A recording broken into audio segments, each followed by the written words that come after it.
What up, people? Crack Lemonade here, and once again, going to be talking about Power Rangers, specifically season 3, and how I don't think that season should exist. Um, so, yeah, I don't know if this is a controversial opinion or not. I don't know if there are any other Power Ranger fans that feel that way about season 3, but I kind of looked at the breakdown of seasons, and season 3 stands out like a bit of a sore thumb. So, season 1 of Mighty Morphin Power Rangers had 60 episodes. Season 2 of Mighty Morphin Power Rangers had 52 episodes. And season 3 of Power Rangers had 43 episodes. And out of those 43, the first 3 episodes of season 3 is the soft, I guess, pilot of Kamen Rider or Masked Rider in the US with the 3-parter A Friend in Need. 4 episodes are 4 episodes directly after those 3 episodes introducing another series are a Ninja Quest, which is an alternate retelling of the events that happened in the movie, because the movie happens in an alternate universe in which certain characters do not exist and are replaced with other villains. So, Dulcia, who is the character who gives them the ninja powers in the movie, is replaced with Ninjor. Ivan Ooze, I would say you could say that Rita's family members replaced Ivan Ooze in that season. Both, I would say Master Vile is probably like the power equivalent of the replacement, but I don't know if he was introduced before or after the Ninja Quest. But I know Rito came first to tell Rita and Zed that Master Vile was coming to, congratulate them on their marriage. And then 2 episodes towards the end of like the main Power Ranger run is them getting the metallic armor power up. And so then it's followed by 10 episodes where the Power Rangers aren't even the main characters. It's the Alien Rangers who are protecting the Earth because Master Vile made that spell that turned all the Power Rangers into kids. They can't morph into Power Rangers anymore. So the Alien Rangers have to come for 10 episodes to protect the Earth, while the Mighty Morphin Power Rangers travel through time and go to different places around the world in different time periods to get the Zeo crystals and find out about their heritage. That is in the episode. So They literally say that. Like, it is the whole thing about the Zeo Quest is that they are traveling to periods in the past or throughout time. They're very vague. Um before the Kid Rangers split up, it's very vague, but it does say that they're going to different periods of time. They don't know what time period that they are in, um, which ties into how Aisha's written off, um, because that's wild and that deserves its own discussion. But the point being is that that is about 19 episodes. So, um, basically, you have a 43 episode season. Um, 10 episodes don't even have the Mighty Morphin Power Rangers in them for the most part. And then 9 of them are like weird tie-ins. So like, of course they have to have episodes to explain the ninja powers that are introduced in the movie, because the movie um didn't the events of the movie didn't happen in the show. And the reason behind that is neither here nor there. But yeah, so it just becomes a whole lot of nothing. And honestly, season 3 is when people really started to lose interest in the franchise. And it felt like a lot of the decisions that they made were reactions to other things, and it doesn't feel like the franchise itself was being very proactive.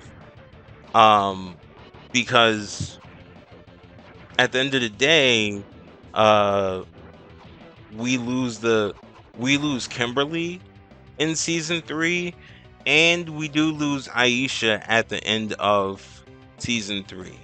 So there were some contract negotiations that did not go correctly, and then you have to write in alternates.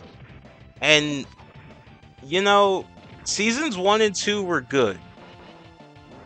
Um seasons 1 and 2 probably could have been um the main Power Rangers season. Um and maybe, I don't know, maybe if they were maybe if they did have a different plan, um things could have gone differently. Um Now it's hard to say because it didn't happen. Um in the 90s, Power Rangers, and even now, Power Rangers is kind of its own thing. It exists uniquely. There isn't any competition with Power Rangers.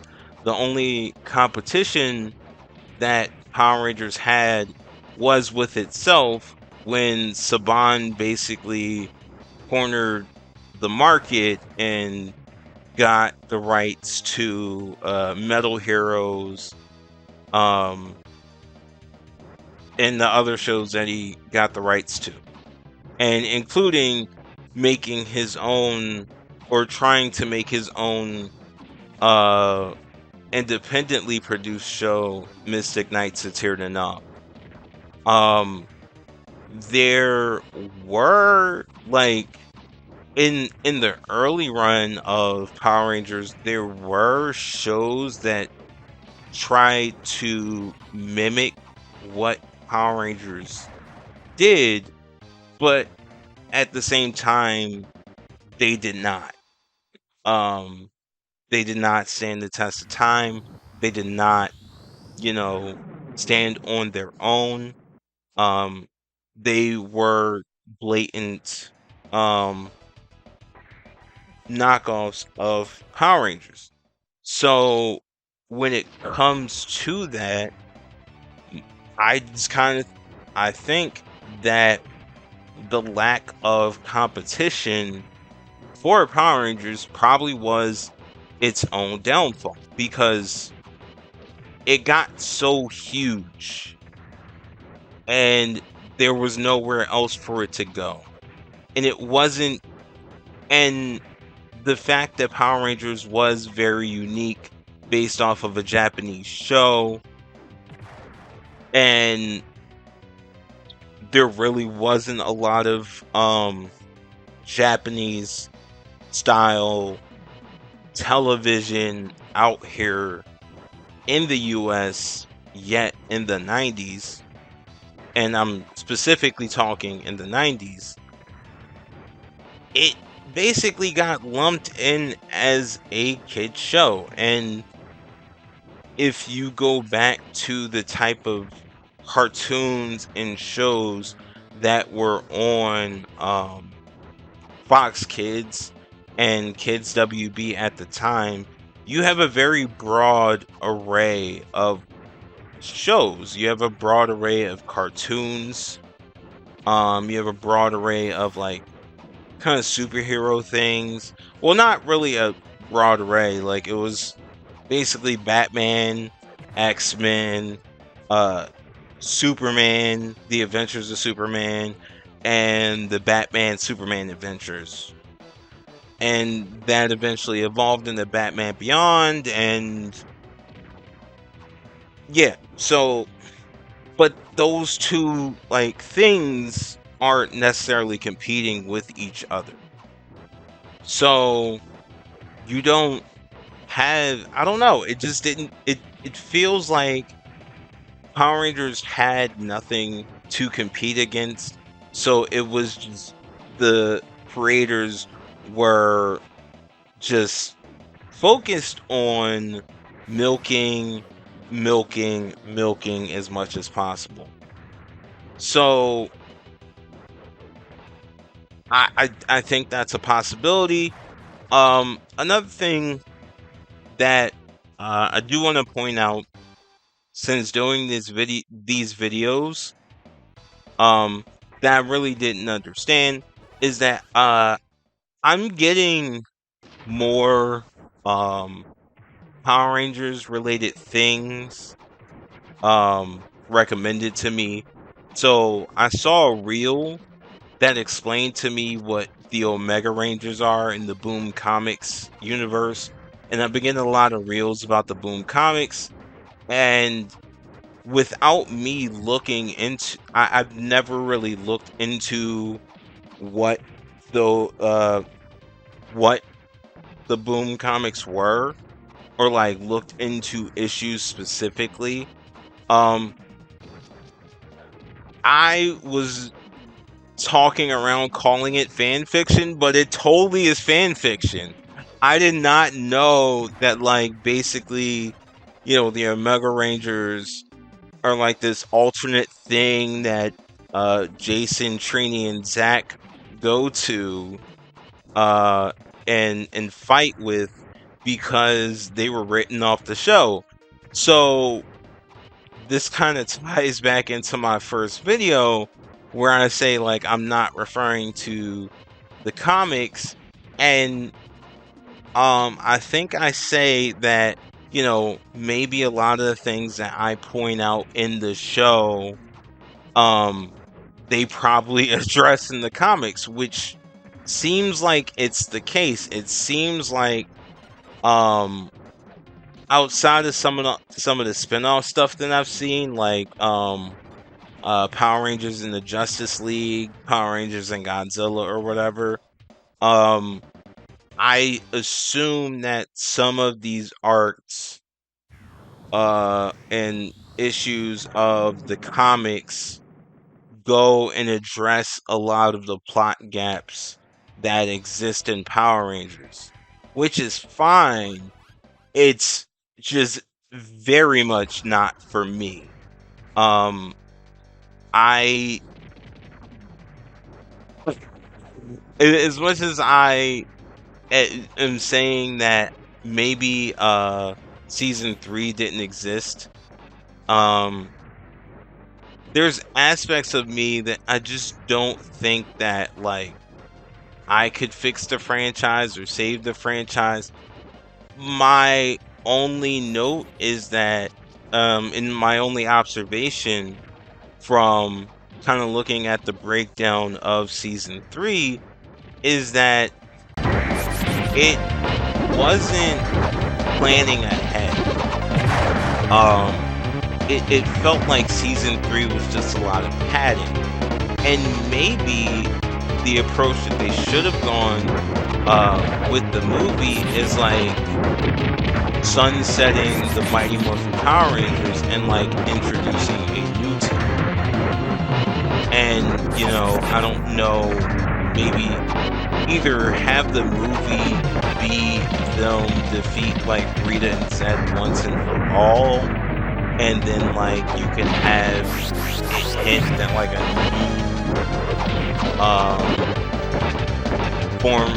new evil group has emerged, and they could have used like the Alien Ranger suits for like a whole season, and you know, maybe given them a different name, or maybe had them be Alien Rangers, but at the same time, I would imagine that doing like a set that looks like an aquatic ocean planet would be very cost heavy. So, you know, maybe have them be an Earth-based team, and maybe not give the Power Rangers the Ninja Swords. Like, maybe end it with them winning with the Thunder Swords, and, you know, giving the swords to the proper Sentai team. But I will also say that this suggestion drastically changes the trajectory of Mighty Morphin Power Rangers, because if they did do that, there would be no Zeo as we know it. But I just feel like, you know, looking back at it, it just seems from Mighty Morphin Power Rangers to Power Rangers Turbo, the production company, Saban, held on to the cast longer than they should have. Maybe those guys should have been let go earlier, and they could have stuck to a different model where they, you know, bring in new people every year. But I don't know what I'm talking about. This is just me looking at it in hindsight. You guys can tell me what you think. Until next time, peace.